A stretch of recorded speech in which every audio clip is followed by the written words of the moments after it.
Praise the Lord. It is good to be with you today. Praise the Lord. आज के दिन फिर से आपके साथ मिलकर हम बहुत ही आनंदित हैं।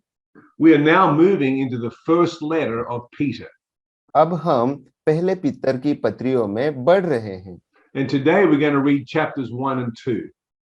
आज हम पहला और दूसरे अध्याय को पढ़ेंगे। Peter and James and John were all disciples of Jesus. पीतर, यूहन्ना और याकूब ये सारे लोग प्रभु यीशु के चेले थे। And they wrote letters to encourage the church. और वो सारे लोगों ने कलीसिया को प्रोत्साहित करने के लिए वो सारी पत्रियां लिखी। And so 2,000 years later, we can receive the benefit of these men that walk with Jesus.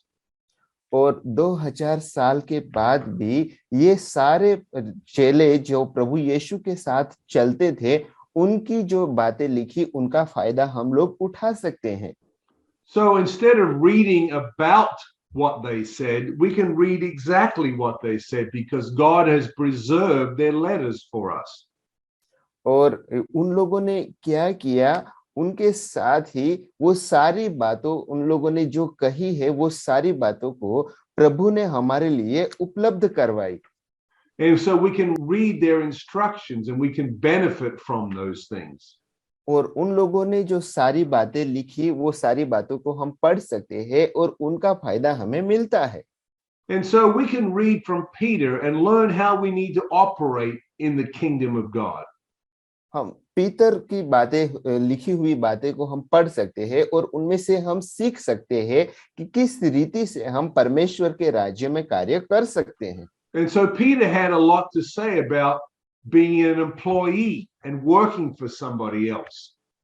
और पीतर वहां पे उस बात के ऊपर ज्यादा भार दे रहा है कि हमें मानो किसी के लिए हम काम कर रहे हैं और उनकी जो काम, उनकी जिसके लिए हमें काम करते हैं, उनके अधीन हमें रहना है, उस बात के ऊपर वो ज्यादा भार दे रहा है।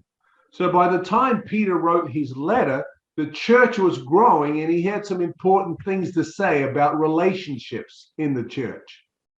और जब कलीसिया बढ़ रही थी, वो समय पे कुछ बातें पीतर कलीसिया को बता रहे थे और वो सारी बातों को वो यहाँ पे लिखी हुई है। And he's saying now when you're working for somebody, work for them as if you're working for the Lord. वहां पे पीतर है उन लोगों को समझा रहे हैं, अगर आप किसी दूसरे लोगों के लिए काम करते हैं, तो पीतर वहां पे बताता है कि जैसे आप परमेश्वर के लिए कार्य करते हैं, उस रीति से आप काम करो। Let's see what Peter says in chapter 2 and verse 19. पीतर ने यहाँ पे दूसरे अध्याय और उसकी 19वीं आयत में क्या लिखा, वो हम देखेंगे। And let's read verses 19 and 20. उनकी 19वीं और 20वीं आयत हम पढ़ेंगे। क्योंकि यदि कोई परमेश्वर का विचार करके अन्याय से दुख उठाता हुआ क्लेश सहता है, तो यह सुहावना है, क्योंकि यदि तुमने अपराध करके घूस खाए और धीरज धरा, तो इसमें क्या बड़ाई की बात है। पर यदि भला काम करके दुख उठाते हो और धीरज धरते हो, तो यह परमेश्वर को भाता है। So Peter is saying that when you're treated harshly, it's only good before God if you didn't deserve it. अगर आपको किसी ने बुरी रीति से आपके साथ व्यवहार किया है, हालांकि आपके साथ उस रीति से व्यवहार नहीं करना चाहिए, फिर भी आपके साथ ऐसा व्यवहार किया है और आपने उस बात को सह लिया है, तो ये बातें परमेश्वर की महिमा के लिए है। He said if you did deserve that harsh treatment, then you cannot be proud of that. You can only be proud of that if you did it before God. अगर हम लोगों ने हमारे कार्य के लिए कुछ सहा है और वो अगर हमारे कार्य सहा है, तो वो हमारे लिए वो चीज हमने जो किया है उसका बदला हमें मिला है।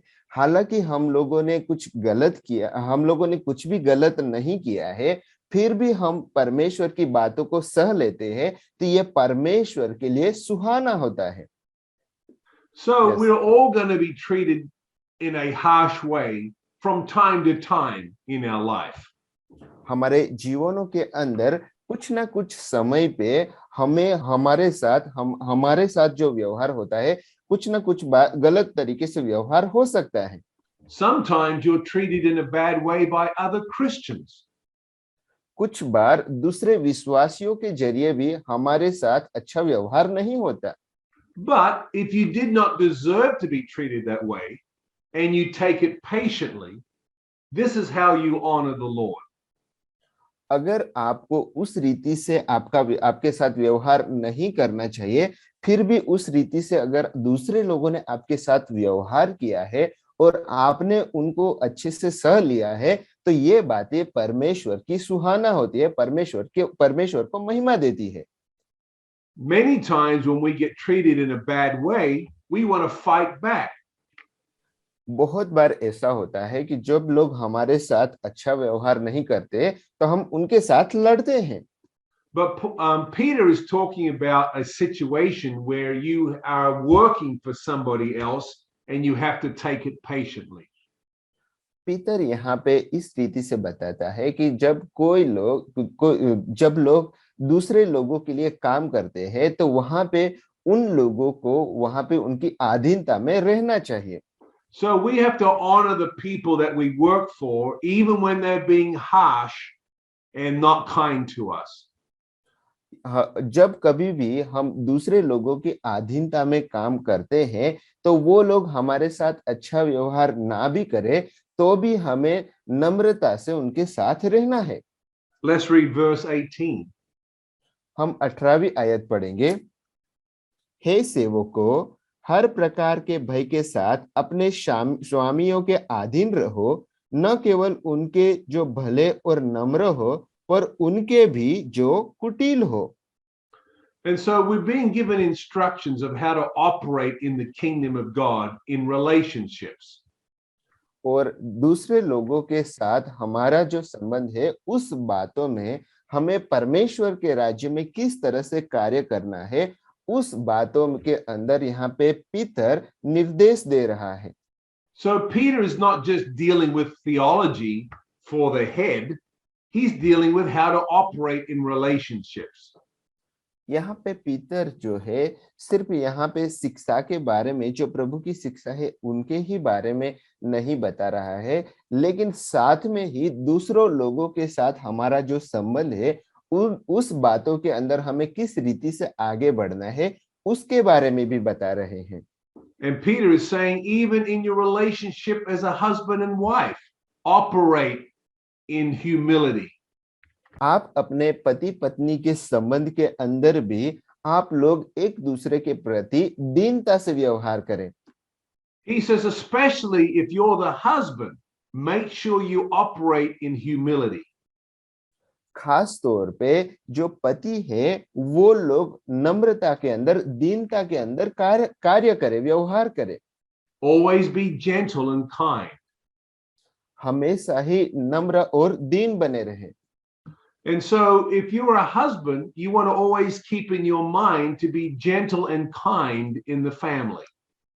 अगर आप पति है, तो अपने परिवार के अंदर एक नम्र और अच्छे स्वभाव के पति के पिता के रूप में अपने परिवार के अंदर बने रहे। This is how you honor the Lord. इस रीति से आप परमेश्वर का आदर करते हो। But when you become demanding and you exalt yourself, this does not honor the Lord. लेकिन आप जो स्वच्छंदी बनते हैं और दूसरे लोगों का आदर नहीं करते, तो आप परमेश्वर का भी आदर नहीं करते। Let's read verse 7 in chapter 3. हम तीसरे अध्याय के अंदर 7वीं आयत हम पढ़ेंगे। वैसे ही है पतियों, तुम भी बुद्धिमानी से पत्नियों के साथ जीवन निर्वाह करो और स्त्री को निर्बल पात्र जानकर उसका आदर करो, यह समझकर कि हम दोनों जीवन के वरदान के वारिस है, जिससे तुम्हारी प्रार्थनाएं रुक न जाए। आमीन। That is a powerful scripture. और ये बहुत ही सामर्थी परमेश्वर का वचन है। It tells us that our prayers can be hindered by how we act in our families. यहाँ पे इस बात को बताया गया है कि किस रीति से हम लोग अपने परिवार के अंदर व्यवहार करते हैं, वो बातें हमारे प्रार्थनाओं को रुका सकती है। So God is going to help us to act more and more like the kingdom of God, even in our own families.